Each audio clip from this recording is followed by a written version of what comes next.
ভগবান বিষ্ণু ক্ষীর সাগরে শুয়ে থাকেন কেন? কেন তিনি অনন্ত নাগের ওপরে শায়িত অবস্থায় থাকেন? চারিদিকে মহাসমুদ্র জলরাশি, সেটা জানলে অবাক হয়ে যাবে, যেটা আজকের বিজ্ঞানের সাথে পদে পদে মিলে যায়। আমি আবারও দ্য ক্রিয়েশন বই থেকে প্রমাণ করে দেবো যে আজকের বিজ্ঞানের যা সৃষ্টি তত্ত্ব সেটাই ভগবান বিষ্ণুর এই অবস্থা। তাহলে শুনুন বন্ধুরা, আপনারা জানেন যে ভগবান বিষ্ণুর আরেক নাম নারায়ণ ভগবান। এই নারায়ণের অর্থই হলো নারা অর্থাৎ জল, আয়ন অর্থাৎ যিনি বিশ্রাম অবস্থায় বা শায়িত অবস্থায় আছেন। আমাদের সনাতন ধর্মে বর্ণিত আছে প্রলয়ের পর চারিদিকে শুধু জলই জল। যেহেতু ভগবান বিষ্ণু পালন কর্তা, সেই জল থেকেই প্রাণ সৃষ্টির মাধ্যমে এই জগৎ পালন করছেন। এদিকে বিজ্ঞানও বলছে যে প্রাচীন পৃথিবী জলাশয় অবস্থায় ছিল, সেই জল থেকে প্রাণের সৃষ্টি হয়েছে।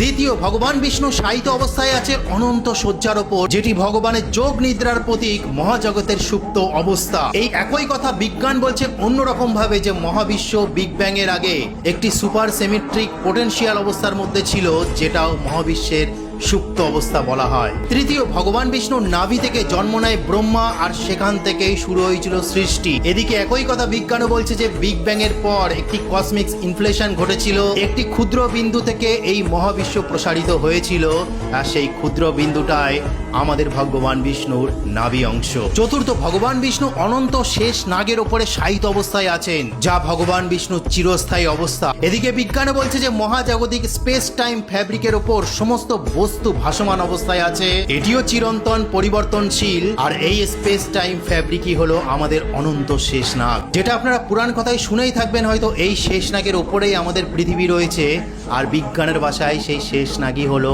এই স্পেস টাইম ফ্যাব্রিক, গ্র্যাভিটি। পঞ্চম, সনাতন ধর্ম বলে যে ভগবান বিষ্ণু যেহেতু পালন কর্তা, যেহেতু তিনি এই মহাবিশ্বের মহাসমুদ্রের কেন্দ্রবিন্দু থেকে এই প্রাণের সৃষ্টি করেছিলেন পালন কর্তা হিসাবে, তেমনি আজকের বিজ্ঞানও বলছে যে যেখানে যেখানে জল আছে সেখানে প্রাণের অস্তিত্ব আছে।